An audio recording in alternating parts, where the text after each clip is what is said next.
सुबह का समय था। शहर का सबसे मशहूर महल बैंक, कांच की बड़ी बड़ी दीवारें, चमकदार फ्लोर, अंदर भीड़ और हलचल। दरवाजे पर खड़ा गार्ड छाती फूलाकर खड़ा। उसी समय एक बूढ़ा आदमी धीरे धीरे चलता हुआ बैंक की तरफ आया।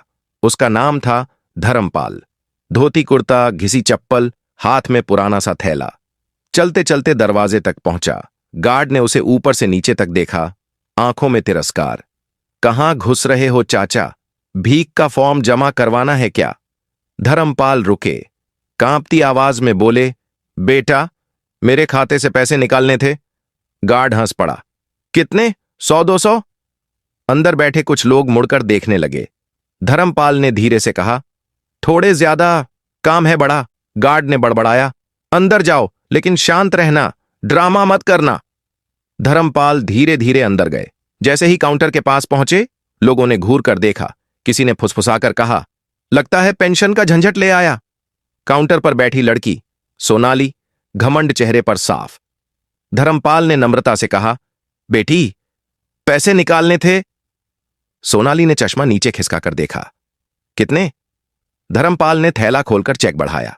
सोनाली ने अमाउंट पढ़ा और तेज हंसी फूट गई। 1,80,000 चाचा, सपना देख रहे हो क्या? पास वाले काउंटर का लड़का बोला। इनका पूरा गांव मिलकर भी नहीं निकाल पाएगा। लोग हंस पड़े। धर्मपाल का चेहरा लाल हो गया, लेकिन बोले, मेरे ही पैसे हैं बेटी, जरा चेक। सोनाली चिल्लाई, बार बार कह रही हूं, यह बैंक मजाक के लिए नहीं है, जाओ बैठो। उसने चेक टेबल पर फेंक दिया। धर्मपाल झुककर चेक उठाते, एक आदमी टकरा गया, उनका बैग गिरा, अंदर से पुरानी पासबुक, नोट और दवाइयां गिर गईं। पीछे से आवाज आई, अरे संभाल नहीं सकते। उसी वक्त बैंक मैनेजर चौधरी बाहर आया। क्या तमाशा है? सोनाली गरज पड़ी। सर, यह बूढ़ा कह रहा है 1 लाख चाहिए। चौधरी ने धर्मपाल को घूरा। तुम्हारी औकात है? धर्मपाल ने हाथ जोड़ लिए। साहब, मेरे बेटे का। चौधरी ने बीच में काटा। इतना पैसा तुमने जीवन में देखा भी नहीं होगा। फिर उसने जोर से धक्का दिया। निकालो इसको। गार्ड ने बांह पकड़ी, घसीटते हुए बाहर फेंक दिया। धर्मपाल धूल में बैठे रहे, आंखें भर गईं। धीरे धीरे उठे, थैला उठाया और बिना कुछ बोले घर लौट आए। दरवाजा बंद किया और फूट फूट कर रो पड़े। दिल टूट चुका था। काफी देर बाद कांपते हाथों से फोन उठाया। एक नंबर मिलाया, आवाज धीमी टूटी हुई, बेटा, बात करनी थी। दूसरी तरफ एक बड़े कॉरपोरेट ऑफिस में मीटिंग चल रही थी। चमकदार टेबल, विदेशी क्लाइंट्स, डिजिटल स्क्रीन। टेबल के सिर पर बैठा आदमी आर्यन, सूट टाई, शांत चेहरा, लेकिन आंखों में तेज। फोन पर पापा का नाम चमका। वह तुरंत बाहर चला गया। जी पापा। धर्मपाल कुछ पल चुप रहे, फिर सब बता दिया। शब्द शब्द, अपमान, धक्का, भीड़, हंसी। दूसरी ओर आर्यन की उंगलियां मुट्ठी में बदल गईं, आंखें भर आईं। धीरे से बोला, पापा, आपने सह लिया, पर अब मैं नहीं सहूंगा। धर्मपाल बोले, नहीं बेटा, मत आ। आर्यन ने शांत लेकिन ठंडी आवाज में कहा, कोई मीटिंग, कोई डील मेरे पिता के सम्मान से बड़ी नहीं। उसी रात पहली फ्लाइट, शहर वापसी। हवा में उड़ते हुए उसके मन में केवल एक तस्वीर, पिता की आंसू भरी आंखें और बैंक के लोग हंसते हुए। उसने फैसला कर लिया था, कल वह उसी बैंक जाएगा, पर वैसे नहीं जैसे पिता गए थे, वैसे ही, साधारण कपड़ों में, चप्पल में, ताकि जो उन्होंने किया है वही उनके सामने उजागर हो। अगली सुबह आसमान में हल्की धुंध थी। धर्मपाल धीमे धीमे नाश्ता बना रहे थे, चेहरे पर थकान, अंदर डर कि बेटा पता नहीं क्या करेगा। तभी दरवाजा खुला। आर्यन अंदर आया। साधारण शर्ट, पुरानी पैंट, पैरों में चप्पल। धर्मपाल ने घबराकर कहा, बेटा, बैंक नहीं चलेंगे। मैं फिर से अपमान नहीं? आर्यन ने उनका कंधा पकड़ा। आंखों में गहरा सुकून था। पापा, आज आप अकेले नहीं होंगे। दोनों चुपचाप ओवांटो में बैठे बैंक की तरफ निकल गए। बैंक का ग्लास दरवाजा आज भी चमक रहा था। अंदर वही गार्ड, वही भीड़, वही घमंडी माहौल। जैसे ही गार्ड ने धर्मपाल को देखा, नाक सिकोड़ ली। फिर आ गए चाचा, आज भी सपना लेकर? फिर उसने आर्यन को देखा, और ये कौन, नया ड्रामा पार्टनर? आर्यन मुस्कुराया, हां, ड्रामा आज पूरा होगा। दोनों अंदर गए। सोनाली वहीं काउंटर पर बैठी थी, फोन पर हंसते हुए बातें कर रही थी। जैसे ही उसने धर्मपाल को देखा, चेहरा सख्त। ओह, फिर आप? मैंने कल साफ कहा था, यह बैंक तुम जैसे लोगों का नहीं। फिर उसने आर्यन को देखा। और तुम बाप को सहारा देने आए हो? हंसी फिर गूंजी।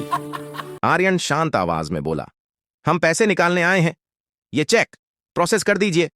सोनाली ने चेक उठाया, राशि पढ़ी, 1 लाख। वह हंसते हंसते कुर्सी से लगभग गिर गई। अरे, कल भी यही मजाक, आज भी वही। पास के ग्राहक बोले, बूढ़े ने पक्का झूठा चेक पकड़ाया होगा। आर्यन बोला, बस एक बार अकाउंट खोलकर बैलेंस देख लीजिए। सोनाली झल्ला गई, मेरे पास तुम्हारे जैसे लोगों के लिए फालतू टाइम नहीं है। उसने चेक फेंक दिया। जाओ, मैनेजर से बात करो, वही निकाल कर दिखा देगा 1 लाख। यह सुनकर कुछ लोग फिर हंस पड़े। आर्यन अपने पापा को लेकर मैनेजर चौधरी के केबिन की तरफ बढ़ा। चपरासी ने रोका। कहां? अपॉइंटमेंट है? आर्यन बोला, जरूरी काम है, बात करनी है। चपरासी हंसा, साहब बड़े लोग हैं, तुम जैसे लोग बाहर बैठो। दोनों वेटिंग चेयर पर बैठ गए। 1 घंटा, फिर 1.5 घंटा। बार बार अमीर लोग आते, सीधे अंदर चले जाते। धर्मपाल ने धीरे से कहा, चल बेटा, ये लोग नहीं बदलेंगे। आर्यन ने धीरे से उत्तर दिया, बदले बिना नहीं छोड़ूंगा। और वह अचानक उठ खड़ा हुआ, सीधे केबिन का दरवाजा खोला और अंदर चला गया। चौधरी फोन पर किसी से हंसते हुए बात कर रहा था। अचानक किसी को बिना पूछे आते देख वह भड़क गया। अरे, तमीज नहीं है, बाहर जाओ। आर्यन शांत खड़ा रहा। आप चौधरी जी हैं? हां, और तुम कौन? कौन घुसने दिया तुम्हें? आर्यन ने वहीं चेक टेबल पर रखा। इस ट्रांजैक्शन पर बात करनी है। चौधरी आंखें तरेड़ते बोला, कल भी यही बुढ़ा आया था, मैंने धक्का देकर निकाला था, आज फिर आ गया। धर्मपाल कांप गए।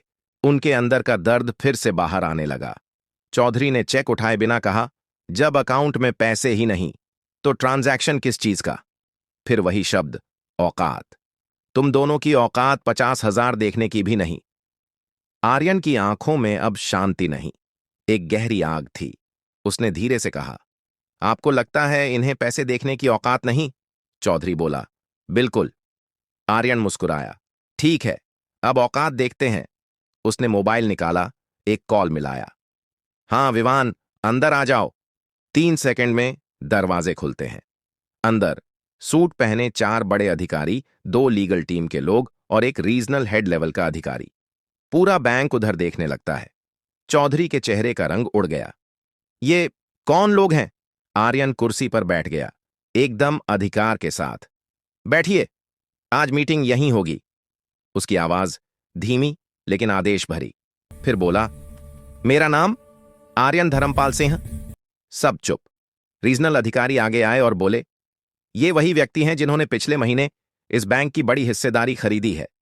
चौधरी का मुंह खुला, लेकिन शब्द नहीं निकले। आर्यन ने ठंडी आवाज में कहा, मतलब इस ब्रांच नहीं, पूरे बैंक का सबसे बड़ा मालिक आज आपके सामने खड़ा है। पूरा bank pin drop silence. Sonali भी केबिन के बाहर खड़ी सब सुन रही थी। उसके हाथ कांपने लगे। अब आर्यन खड़ा हुआ। उसने पिता की तरफ इशारा किया, मेरे पिता हैं।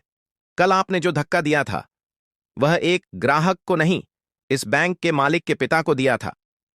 उसने अपने टीम को इशारा किया। सीसीटीवी चल पड़ा। पूरी घटना, धक्का, हंसी, घसीटना, सब स्क्रीन पर। चौधरी का शरीर डीला पड़ने लगा। वह धीरे से बोला, सर माफ कर दीजिए, मैंने। आर्यन ने रोका, जब मेरे पिता गिर रहे थे तब माफी याद आई थी क्या? चौधरी धीरे से नीचे झुका और धर्मपाल के पैरों में गिर गया। सर प्लीज, मेरे बच्चे हैं। धर्मपाल की आंखें भर आईं, पर आर्यन का चेहरा सख्त। तुम्हें नौकरी नहीं जाएगी चौधरी। एक पल रुका, फिर बोला, तुम्हें बैंक से बाहर निकाला जाएगा, हमेशा के लिए, और तुम्हारे खिलाफ कानूनी कार्रवाई भी होगी। सोनाली को अंदर बुलाया गया।